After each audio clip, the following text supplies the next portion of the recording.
right, let's go ahead and get started. It's really nice to see you all. Thank you so much for coming. I'm Jo Reinhardt. I'm curator of modern and contemporary art here at the Ulrich. And I'm really, really excited to welcome you to tonight's Artist Talk with Devan Shimoyama.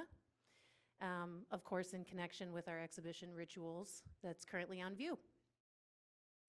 Rituals brings together Devan's works from several series, contextualized as contemporary devotional images within a sacred space. Our exhibitions this year are generously supported by Ulrich 50 donors, as well as Ulrich Friends with Benefits, and also supported by the great Wichita Marriott, to whom we extend a heartfelt thank you for always ensuring our visiting artists come to Wichita and experience warm hospitality and comfortable lodging. So thank you.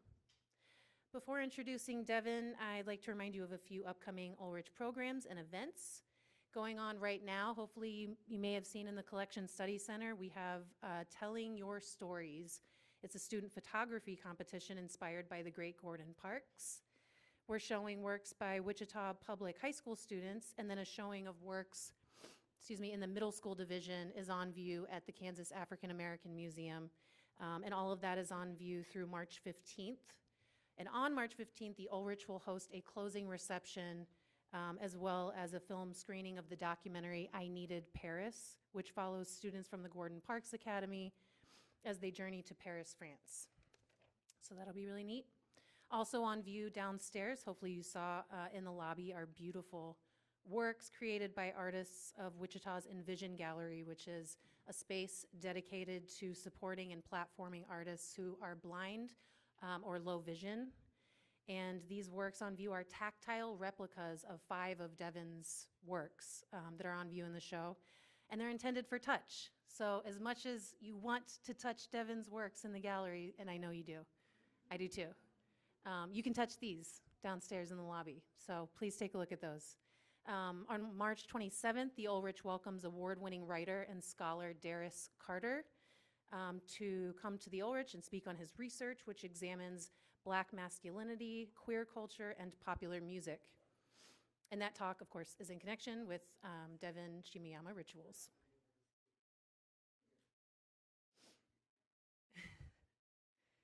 Also, please save the date for the first weekend in April, or Gapril, which marks the Ulrich's Drag Fest, and during which we will host a Makers and Masterpieces community program.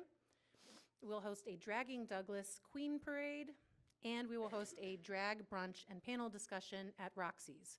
So learn more about this and other upcoming events on our website and through our socials, and then also pick up an Ulrich update on the way out if you don't have one of those. One more announcement. Tonight marks the official release of the Rituals illustrated catalog. One moment. Stand by for visual.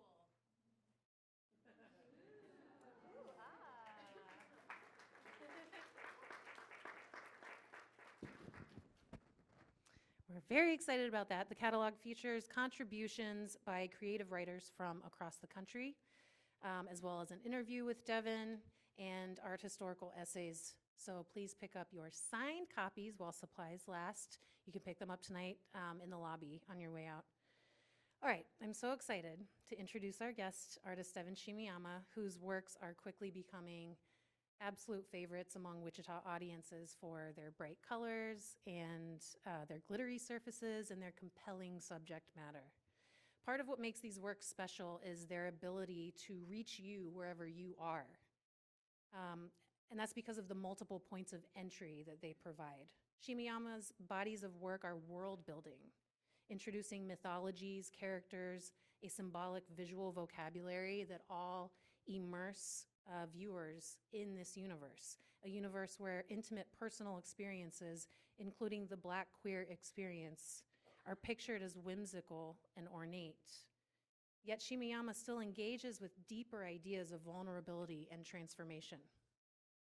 Born in Philadelphia and now raised in Pittsburgh, born in Philadelphia and now based in Pittsburgh, Shimoyama's first solo exhibition, Cry Baby, was presented at the Andy Warhol Museum in 2018, alongside works by Warhol. Since that exhibition, the award-winning artist has been internationally shown and collected with major exhibitions that include the Barbershop Project in Washington, D.C., the solo show All the Rage in Erlangen, Germany, and recently the solo exhibition Fade Cut just this past year in Finland. His work has been shown in group and solo shows in the UK, South Africa, the Netherlands, and Spain, in addition to the US, and he has a piece in the show Clear History, which just opened at Galerie Paratin in Paris just a few days ago. He's busy. This past year, the Ulrich acquired our first work by Devan entitled Togetherness Eclipse, which is a gorgeous representation of his artistic vision, depicting a character on a journey through the celestial and earthly realms, intertwined with a serpent, the figure's spiritual guardian and guide. And that's what the experience of his work feels like. It feels like going on a journey with many paths and exploring the intersection of those paths while dreaming of what's next and enjoying the splendor of copious amounts of glitter along the way. Please enjoy the talk tonight and help me welcome Devan Shimoyama.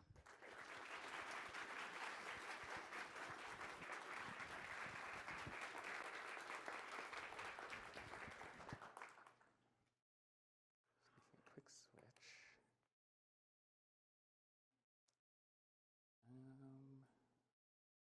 Okay.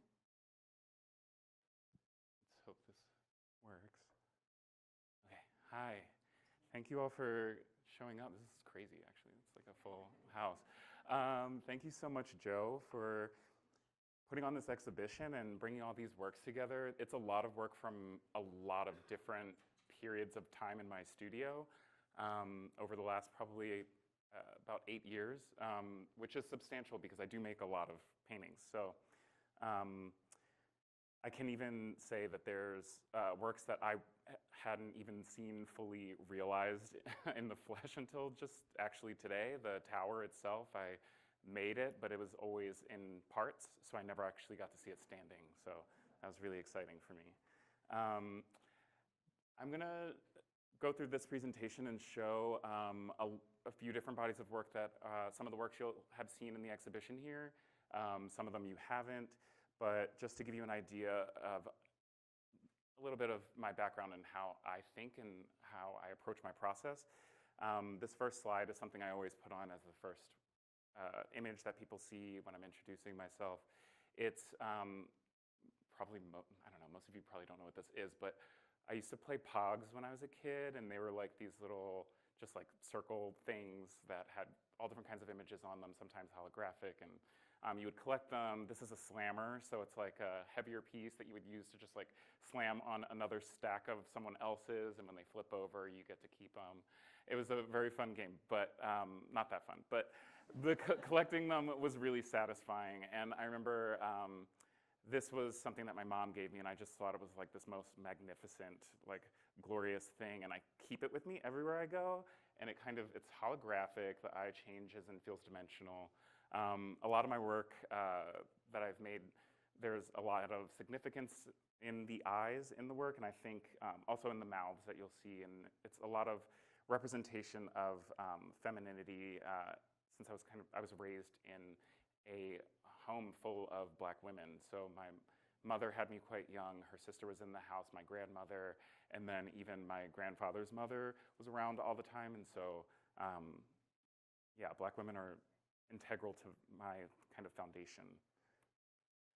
This is an install shot of my exhibition Fade Cut at Sirlachius Museum in Finland. This is a more recent reimagining of a project that I had worked on, actually for one of my first exhibitions, solo exhibitions in New York at a gallery, was titled Sweet. It involved these barbershop paintings.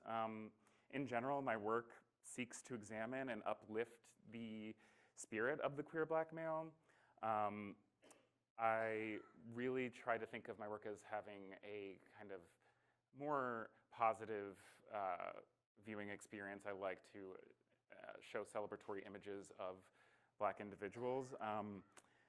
This body of work was initially, kind of the inception of it was inspired and pretty heavily influenced by conversations that I had with other queer Black men, more casually actually, just talking about this kind of process of feeling like the need to have to recloset oneself or speak in a coded way to navigate the kind of discomfort of the hypermasculinity that inhabits spaces like Black barbershops.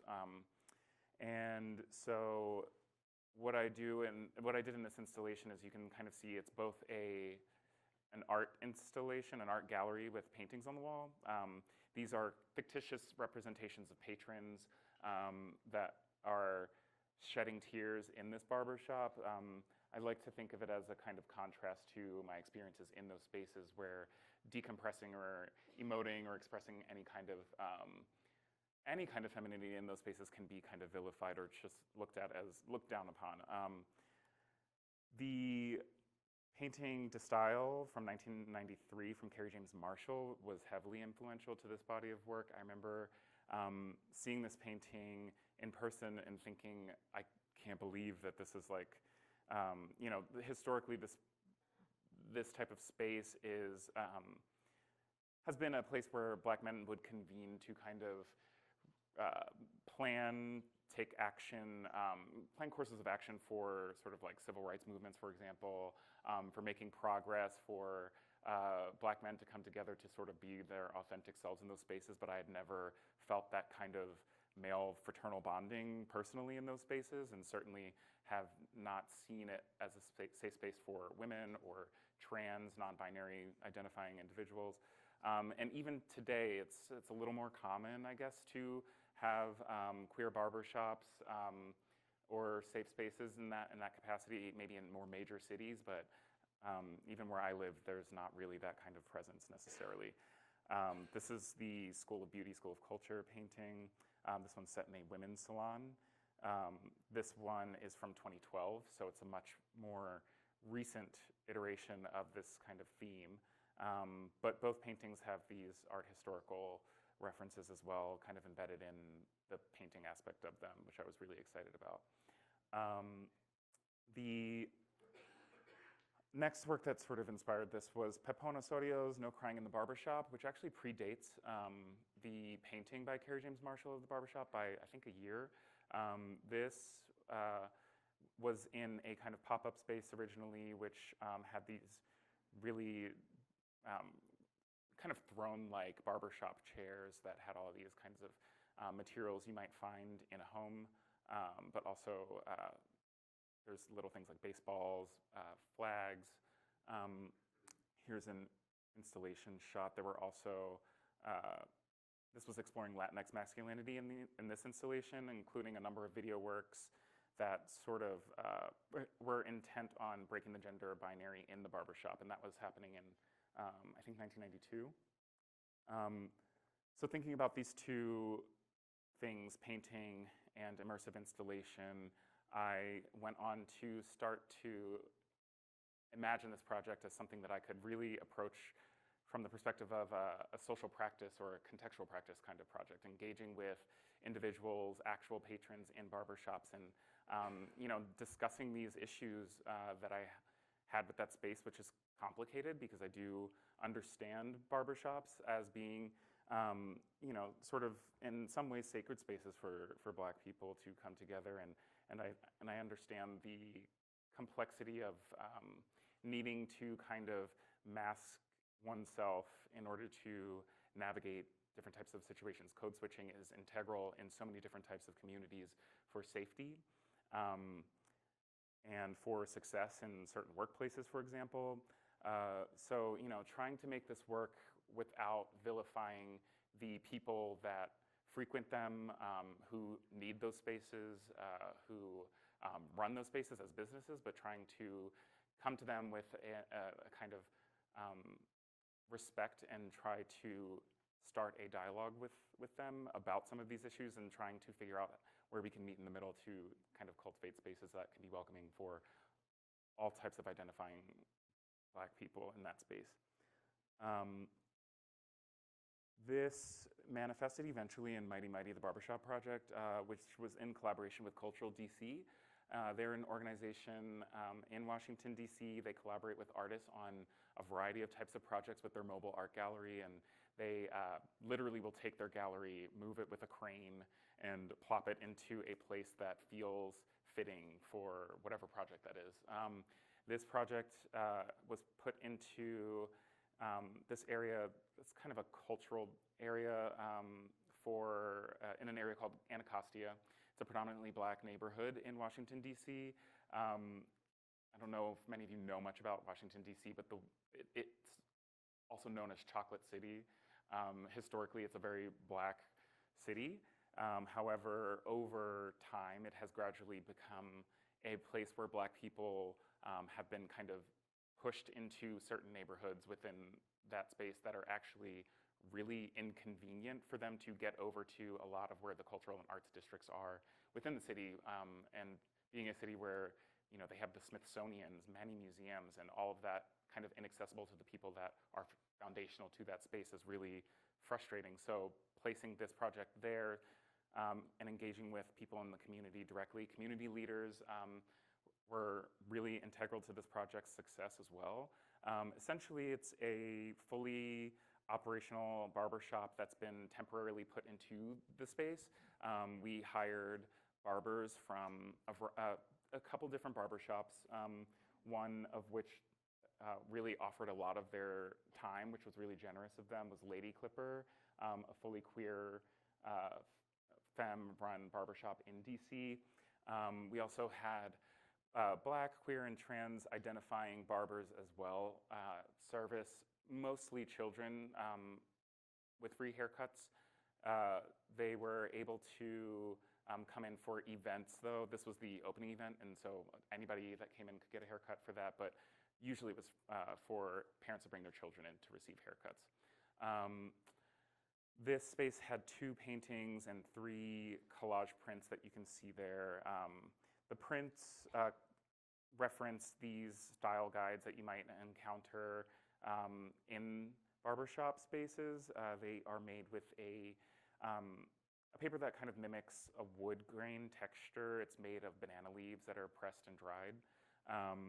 The wood grain in the space on the walls that you'll see in the installation, both at Cultural DC as well as in Sir museums, those are mimicking the walls in the basement of my grandmother's house when I was growing up. That's where I would get my haircut instead of going to the actual barbershop, because I felt so discomforted in those spaces. The way that they interacted with my mother sometimes made me feel uncomfortable, but also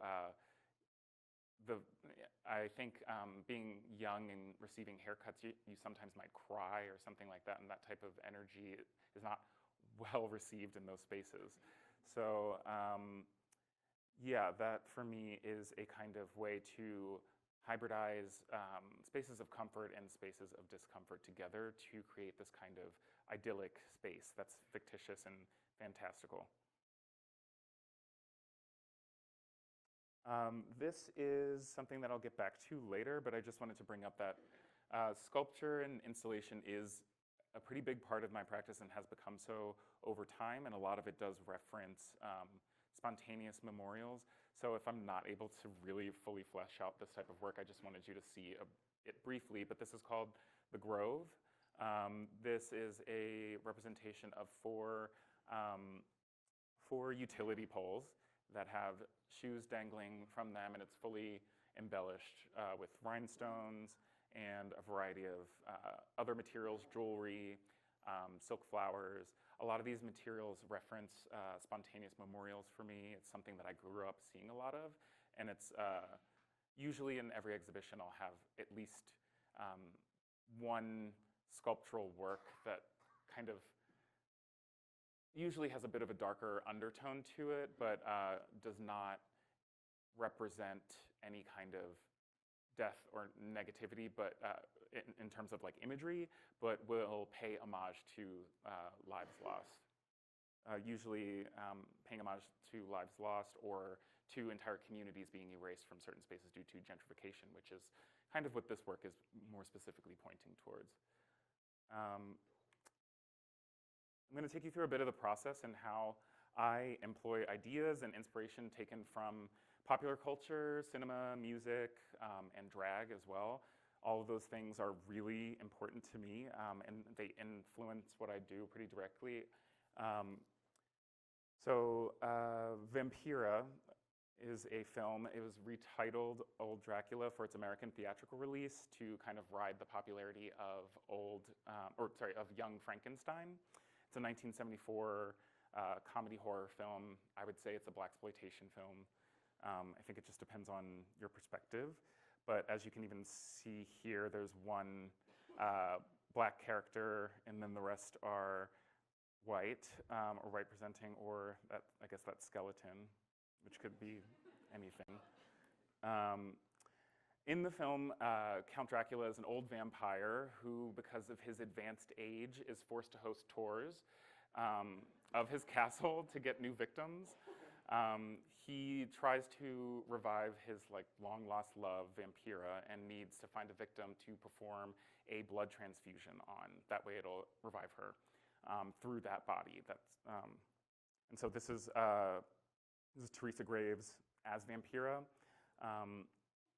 He sets out to collect blood from the Playboy Playmates. He's hosting this big event with them, visiting his castle, and one of them is one of the Playmates whose blood is drained is black, and she happens to be the one that actually turns into the revived Vampira. And it's pure chaos. Everybody can't handle it. They're so shocked that that's happened. And so this is my painting of Vampira, which is a painting that I made at the same time as the one that you'll see out in the exhibition of Akasha from Queen of the Damned. But I had been thinking a lot about black monsters and really looking at kind of, I don't know, Blackula, for example, another example of that. These black vampires in movies and how they are sexy, they're terrifying, they're enticing, but they're also the biggest threat. There's something really dangerous but intriguing about them. It feels like it mirrors a lot of the ways in which at least a lot of celebrities or public figures or even individuals just that are black identifying experience. I'm going to show you really quickly. So Dracula really wants to restore her back to her original skin color of alabaster white, and so he's doing whatever he can to do it. He's transfusing the blood of other white women into her, but she stays unchanged. This is also why this painting is so brown. It's like a sort of celebration of her melanin. But then what happens eventually in the film is that her bite turns Dracula black. And the sort of other two characters in the film that are humans, they're racing to destroy Dracula eventually, but they are taken aback upon seeing his new skin tone, and their surprise gives the vampires time to slip away, and they catch a flight to Rio de Janeiro for Carnival, and that's how the film ends. But I just really like that scene, so I'm just gonna play that for you guys. I don't know if the audio will sync, but actually, is that, I don't know. You can hear it, okay? Okay.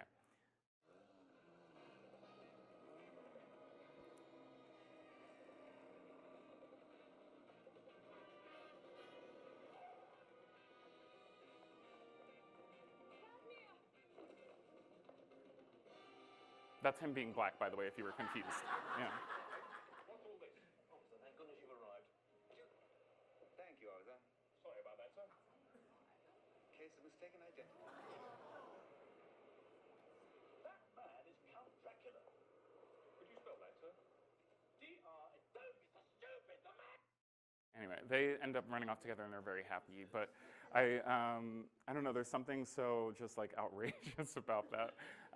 But different time, I guess. But yeah, so let's see. Okay. So the next film, which is the reference to the painting that's here in the exhibition, Queen of the Damned is a 2002 horror fantasy film that stars R&B star, Aaliyah. She was heavily influential to me. I remember when she died, I was devastated. I was like begging to go to, I don't know, go like stand outside of her funeral. I was like 12.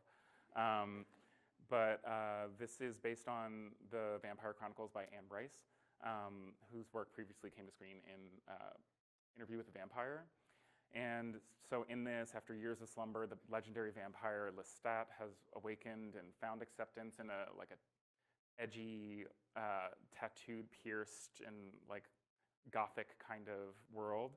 He's a rock star, and his awesome like goth riffed music has echoed throughout the globe and awoken her, and she's like the original, the mother of all vampires in that movie. And chaos strikes, and when it awakens her, she's the vampire queen.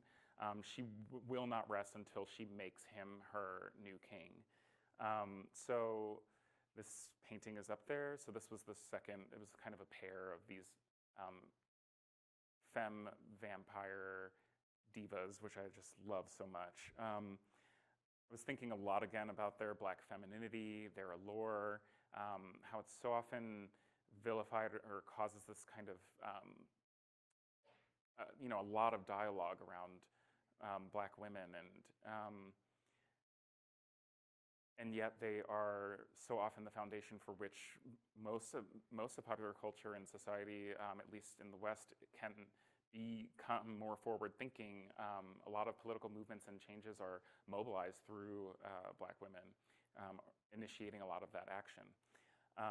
In this, there's a lot of embellishments on the crown. I spent a long, I thought I would make this really quickly. It's like a 6-foot-tall painting.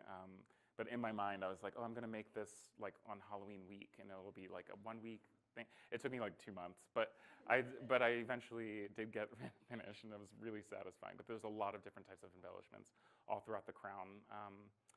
And in this, there's this one scene that really stood out to me, and I'll play that clip. Give me my crown. Spoken like a true king. Come.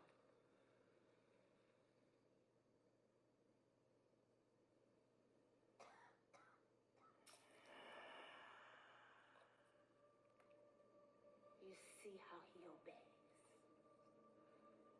You will, or you will all die.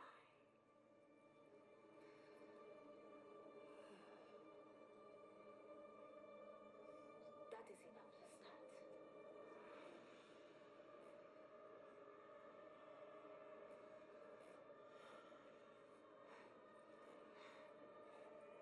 That is enough to start.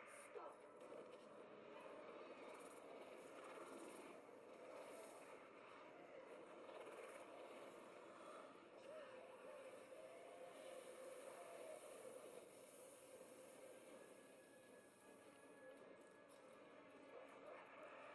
And they tear and tear at her body and betray her and continue to just take more than what she's offered them. And it just felt very allegorical and reminds me a lot of, I don't know, just a lot of the ways in which I've seen Black women be kind of torn down and underappreciated.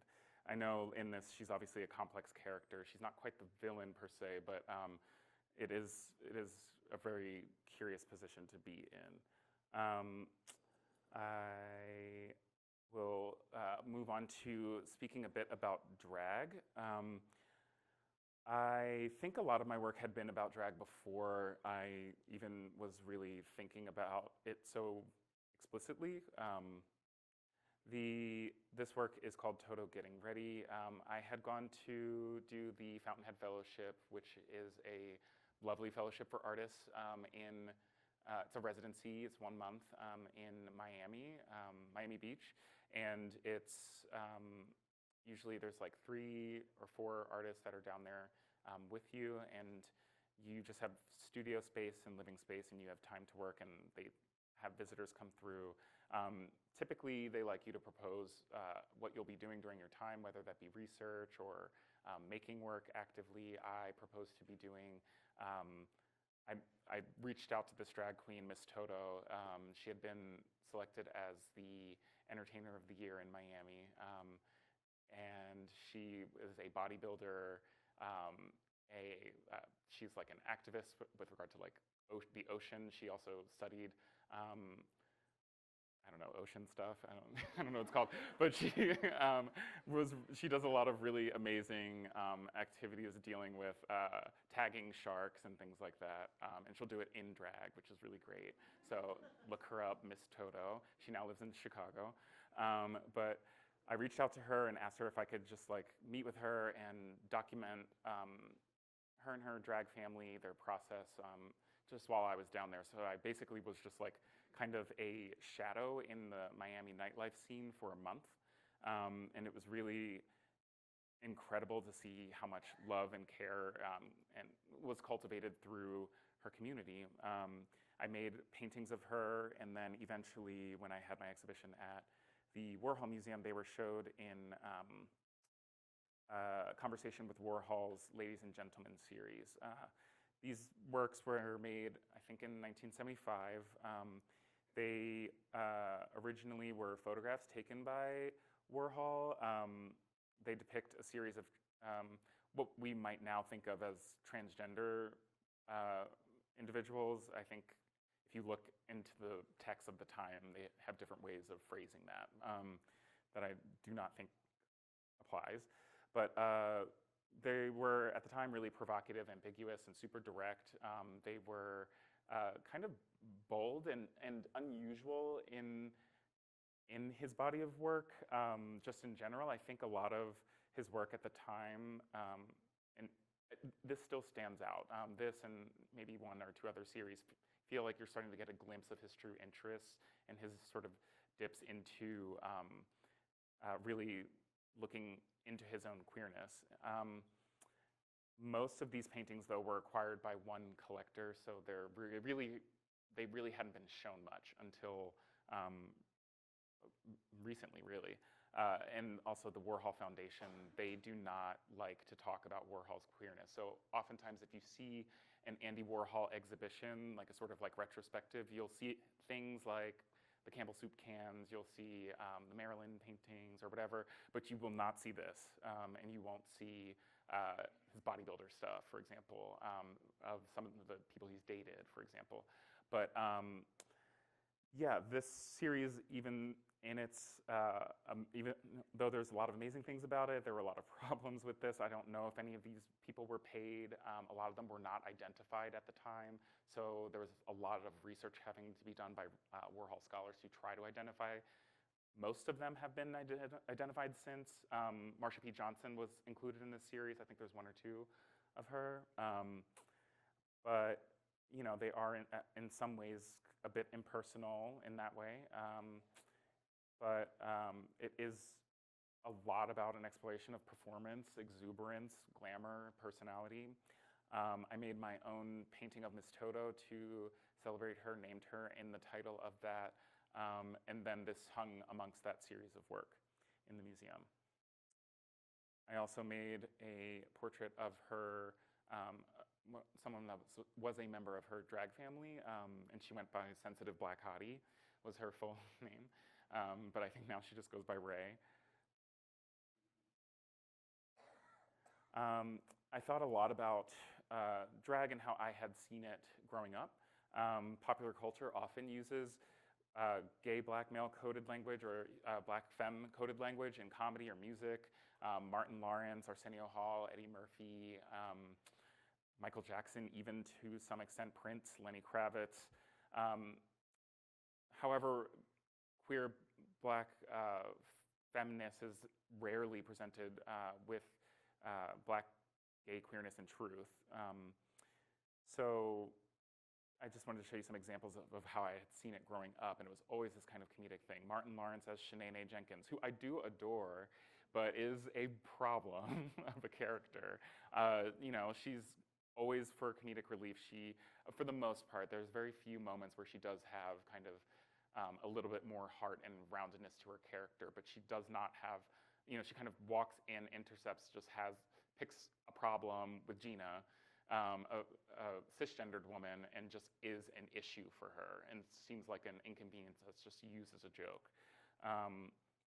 This is Jamie Foxx as Wanda Jackson, who is literally known at, like, is credited in the credits of the show as Ugly Wanda. And, you know, I think about this sort of like, you know, a trans person who maybe is visibly trans, who is in the middle of transitioning, or a non-binary person identifying, seeing these characters. It can really strike a lot of, or incite a lot of discomfort and fear. Arsenio Hall as Semni, Akeem's friend in Coming to America. She's credited as extremely ugly or unattractive female clubgoer and not even really named. There's also these other examples of it in The Clumps. He plays all the family members. In Norbit, he plays Respucia, who's absolutely a horrible character, abusive. You know, again, all for comedic relief. I do think some of these characters become more complex. Tyler Perry has made Medea a much more complex character over a long period of time. But, you know, it sort of initially started as something that did not feel so much of a well-rounded character. So I had thought a lot about the sort of quote-unquote man in a wig, and made this series of paintings in kind of like light casual drag. They're all self-portraits as various characters. They're not all black women. I mean, Mystique, you can argue that, I don't know. But I think of Ronnie Spector with the Beehive. The originator of the popularity of the Beehive comes from her, not necessarily Amy Winehouse. Katrina from Vamp, which was, Vamp was another vampire movie starring Grace Jones. She's like a sexy club owner that paints her body and Keith Haring all over, and performs at the end of the night in this really amazing kind of blunt cut bob. Patti LaBelle. She had so many hairstyles. I could have done the entire series of just Patti LaBelle hairstyles from the 80s. Moving on into the Tarot series, which is prominent here in this exhibition, and I'm finally getting close to being done this series. I've been working on it for a long time, only really focusing on the major arcana. But this is Pamela Coleman Smith. She was an early 20th century artist, a writer, a mystic. She was part of the occult. She collaborated with Rider and Waite to create the sort of Art Nouveau style illustrations, which is the most celebrated and sold and recognized tarot deck that you've probably seen. The sort of standard images that you think about are made by her. She also took a deck that had, most of the cards were more like, you know, if you had the 10 of Swords, for example, it's sort of like a regular deck of cards, like the 10 of Diamonds or something like that. She actually illustrated individual scenes for each card, which was really incredible. It gave a lot more fluidity and flexibility for how you can read into the symbology that she was presenting you with. And she was a self-proclaimed Jamaican, she was partially Jamaican-British artist. That's debatable. I don't know if she was actually Jamaican or if she was more of like a Rachel Dolezal kind of character. But this is actually true. There's no evidence of her being black, but she was a very kind of curious character that, in my mind, I think she was someone who liked to be elusive and shape-shifting, and that was part of it. That was part of that experience. It's certainly problematic and strange, but you know, she was committed, and she went there and she did some great things and some not so great things. These are some of her illustrations, or some of her paintings, actually. She made these really dreamy, symbolist-inspired watercolors that won her a lot of acclaim in her youth. She had 3 exhibitions with Alfred Stieglitz's famed New York Gallery, 291, where she was the first non-photographic artist to exhibit there. She was also an intimate friend, oddly enough, of Dracula writer Bram Stoker. So I feel like there's all these through lines and connections that are organically happening throughout my own practice that connect me to all of these really interesting avenues. So I'll take you through looking at some of these images. She was also not credited for any of these. So when this was put in print. It was just called the Rider-Waite deck until very recently, like within the last 5-10 years.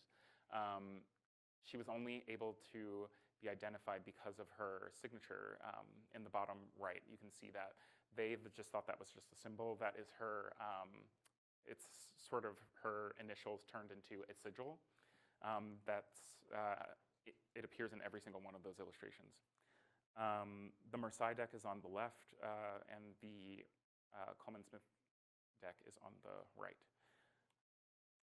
So here's some of the images, or some of the paintings from them. They're all 7 feet tall. They vary slightly in width. But I thought a lot about my own journey in thinking of my relationship to ritual and religion within this, and my understanding of my practice as being a constant searching for and creation of a kind of, or construction of a mythology. And I thought it would be really interesting to situate myself in this series as the protagonist. The Fool, I think, is the protagonist that goes through a journey throughout all of the cards within the major arcana. And eventually, at the end of that, sort of comes out of it anew. And yeah, so there are some personal references in these and some things that I take directly from the card. Some of them are really similar to the card, and some of them look nothing like it. So there's a lot of variety with that. I kind of respond to it on a case-by-case basis. If you're wondering, the character that's sort of replaced the dog that you see on the original card is a character named Kilala from an anime called Inuyasha. It's a demon, but it's like a companion demon, so it's sweet. This is The Magician. Here, again, I grew up watching a lot of anime, a lot of fantasy.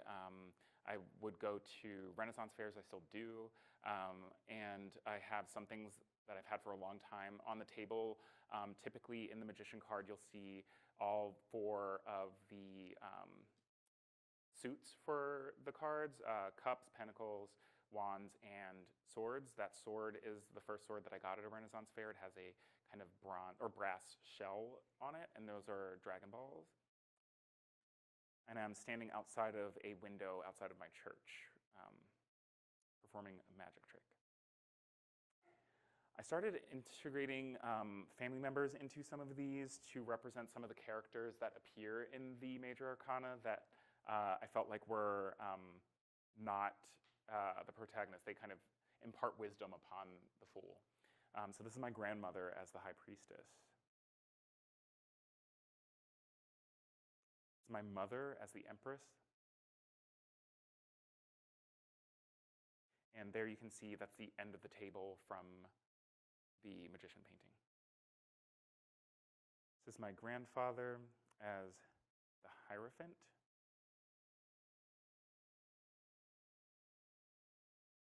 A dual self-portrait of the lovers.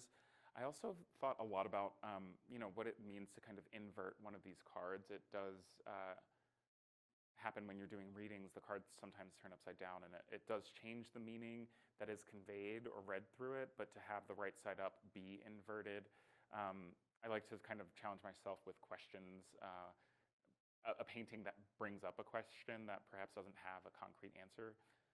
I had also made this at the same time that I made the Hanged Man, and I thought that there was an interesting duality of these upside-down versions of myself. Gigi from Kiki's Delivery Service. In Strength. The Hermit.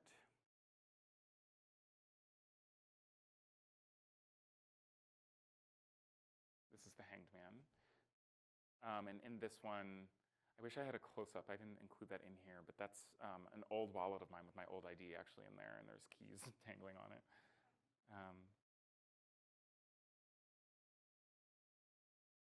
This is Death. Another pop culture influence that's in here that most people probably would not know, or I don't know, a lot of people might notice that, I don't know, but that's Rihanna's hand that's kind of crawling out of the ground right there on the bottom. I had made this painting like after I had sort of come to terms with the fact that I do not believe that she will be releasing any new music. She keeps saying that she's going to, I don't know. But this was like years ago, so we'll see. temperance. And this one was really a special one as well. I think I started really thinking about the symbols a little bit differently, what types of flowers were present in them. I cannot remember what the original ones are, but it's a certain type of orchid, and I based the color scheme of the entire painting off of that. Also to have there's certain things that do happen in the original composition where one foot is in the water and one foot is on land. There's all these really subtle things that seem super significant, and so trying to do all of that at the same time felt like a big undertaking, but yeah. I have the devil here. I did not want to make a goat-headed, demonic-looking figure, so I kind of thought of myself in that, in the place of that, and created this serpent that kind of weaves its way throughout the entire painting.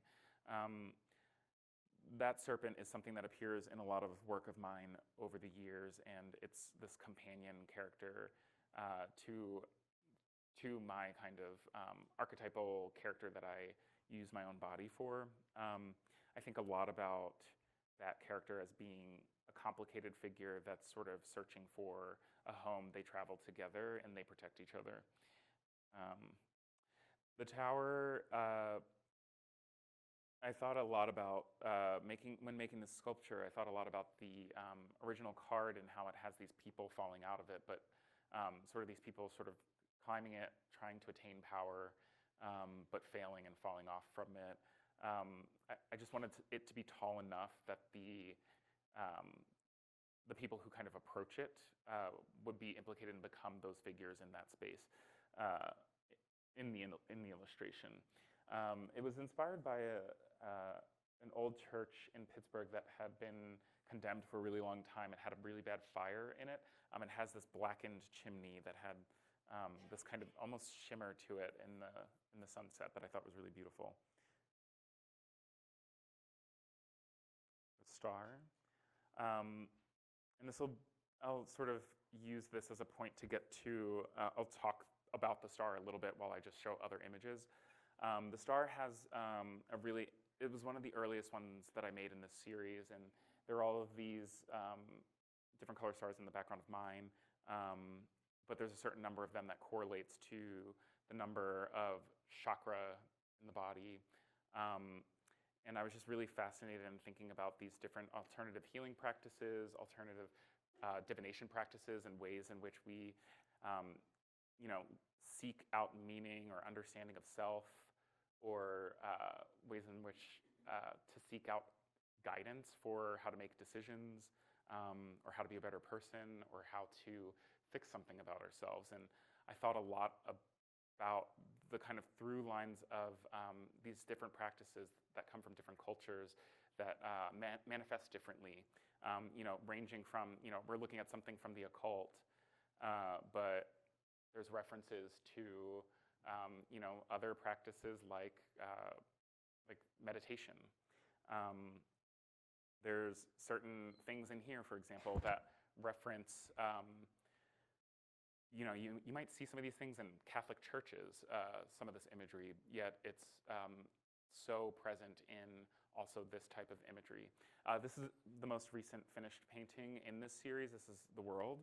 And here is, I like to think of this as sort of like the kind of end of the journey of the Fool.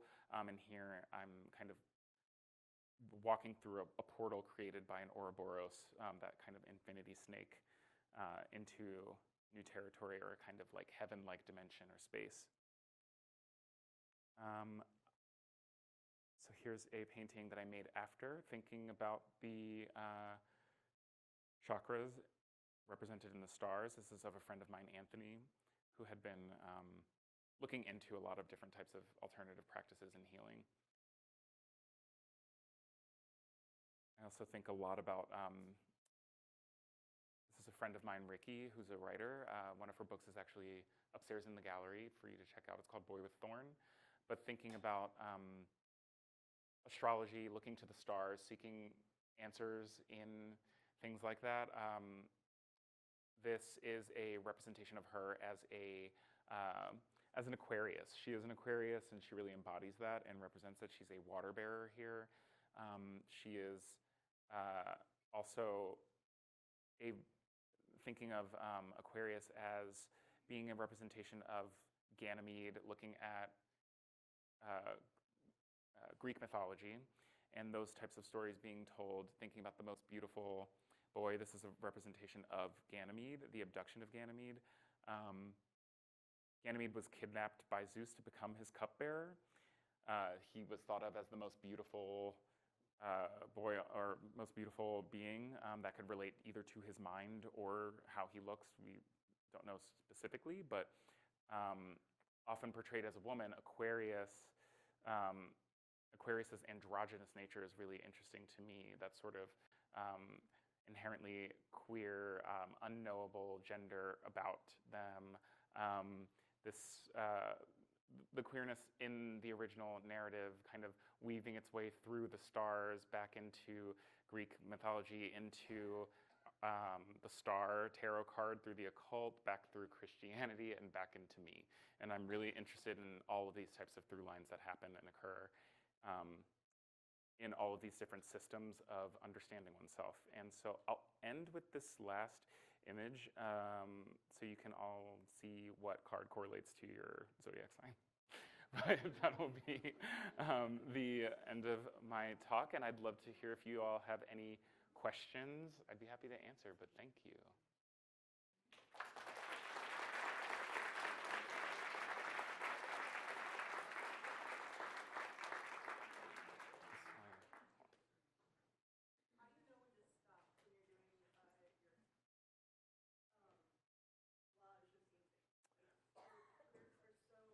How do I know when to stop when I'm doing what? When you're doing this mix of painting and collage and sculpture work, they're so opulent that it never feels like you're going over that line. Oh, thank you. That's a good question. I like to call it like a syntactical approach to painting. So I think about everything that I'm doing as necessary. So it's like this A means this. So it's like, if you see black glitter in my painting, it's one of two things. It's either the nighttime sky or it's hair, and that's it. I won't use it for anything else. So there's just certain things that I kind of assign meaning to, and so that's kind of how it plays out for me. Yeah.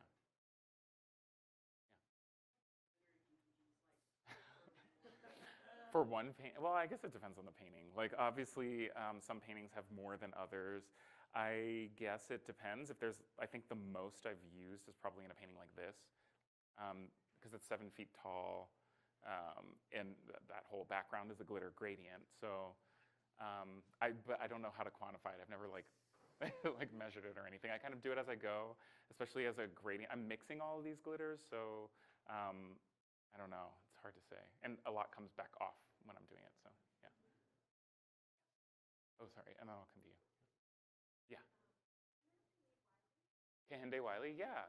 I actually made a painting of him for an exhibition called Men of Change. It was an exhibition with the Smithsonian, and they asked a bunch of different artists to make work, paying homage to various black men throughout history who have made substantial changes for the good. And he was assigned to me. I made a painting of him, and he bought it, so he has it somewhere. Yeah.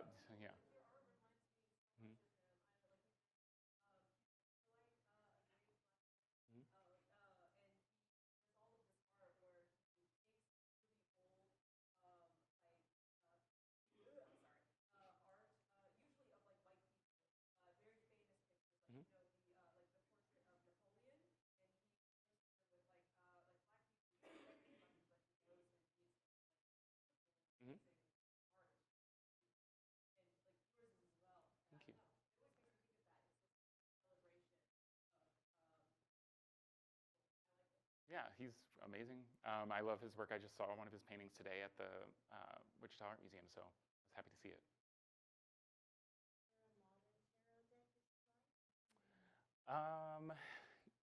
Yeah, yes. I mean, I have a lot of them. I have a lot of oracle decks too, so they're a little maybe less conventional or have different functions, and sometimes I just like the images of them. But there's this one that a friend of mine just sent me, and it's like, I think it's like the Oracle of the Sun deck or something like that, but I just got it, and it's really, the illustrations are beautiful, and it has way more cards, and there's some really strange, kooky things happening in each of those illustrations, and they're not like the Hermit or, you know, these things, but some of them are like feelings, which I really like as well. So it's kind of a curious thing, but I like the Thoth deck. It's really incredible too. It's very psychedelic, which I like. I don't know who was next, but I saw you.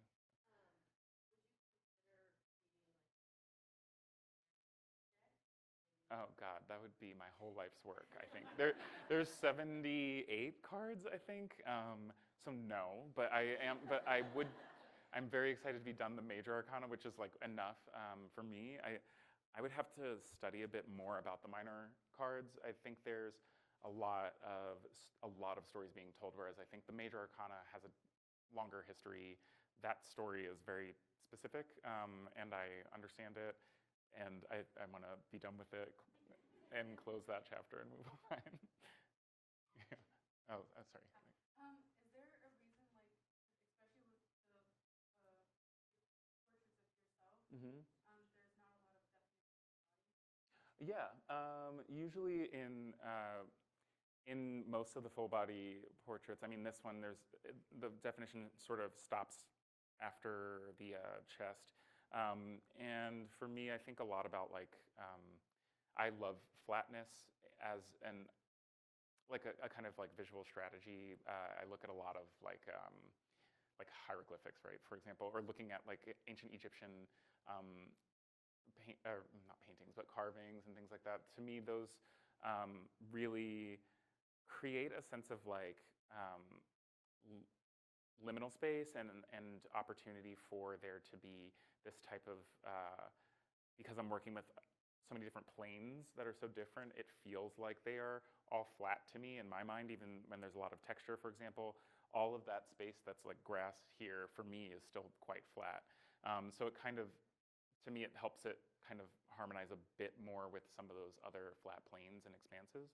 So yeah, it's sort of just a functional thing that way. I also, for me, the gradient literally gets more opaque as it goes down. And that, to me, is thinking about two different things. It's also getting warmer a lot of the times towards the fingertips or as you go down the body, or sometimes it does get warm upwards. But to me, it's about thinking of a lightness or a lightness of the headspace, a kind of thinking about a cognitive space that feels like it's been unlocked and it's beyond this kind of grounded sensibility that we have. And so it's heavier and thicker paint as it goes down the body.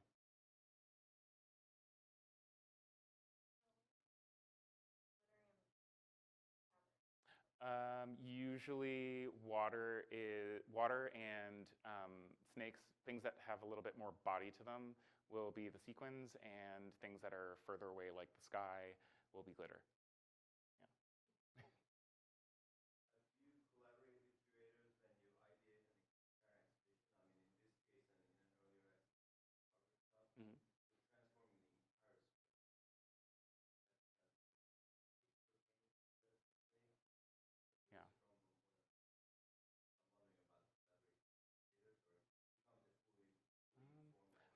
I've done both. This one was really great because like you had such a great way of viewing my work from a maybe more pulled back sense, looking at it, and able to pull things together in ways that I would never have thought that way because I'm so like in my studio. I mean, even hearing you like read the things that I've done, I was like, oh my God, that's so cool. My stuff's like out there, but I'm just like I'm just in my studio making one thing after another. So it's very like shallow focus. So if things like the barbershop project, that is a focused project for me, and I can envision that as a singular idea. Curatorially, it's a whole other game, and that's like, she's good at that. That's her thing. So so some like things like Crybaby at the Warhol. I had a lot of conversations with Jessica Beck, who curated that exhibition, and I was really fortunate to have that experience with my first show. and she listened to a lot of things. I learned so much from her, and I saw new things and new possibilities and new ways of viewing my work, sight lines, pacing, all that stuff. I mean, for me, it's just a totally different way of thinking. So I tend to lean into the curators doing what they do a little bit more. Sometimes I'll be like, no, that shouldn't be there, but like very rarely, almost never. Yeah.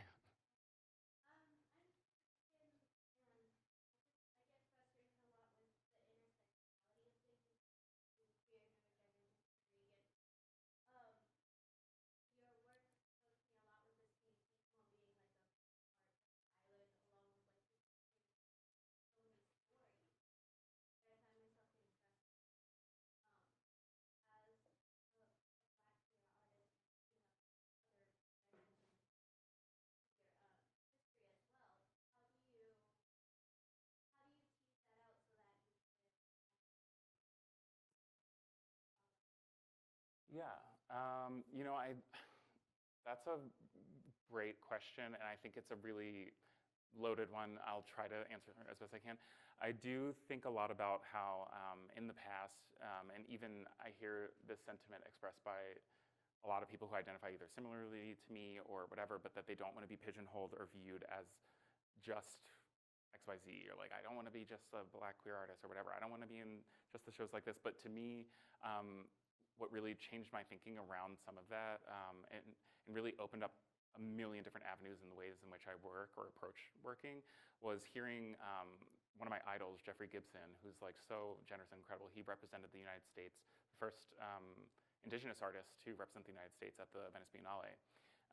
He once during a talk said, like, I don't think of myself as just an indigenous artist. Like, there's so much to be celebrated about that, and it's not a limitation, it's not a pigeonholing, and it's something through which you work. So, like, for me, I just think of, instead of like, oh my God, there's all this pressure of my identity to do things a certain way, or to represent all these different stories or facets of myself. There's so many histories intertwining. Instead, I just work through myself. I gravitate towards what attracts my attention, and I do deep dives into things that really fascinate and interest me. And all those other things that have informed who I am come through the work organically. And I can reflect upon it afterwards. And to me, that's a more useful and generative way to work. Yeah. Thank you.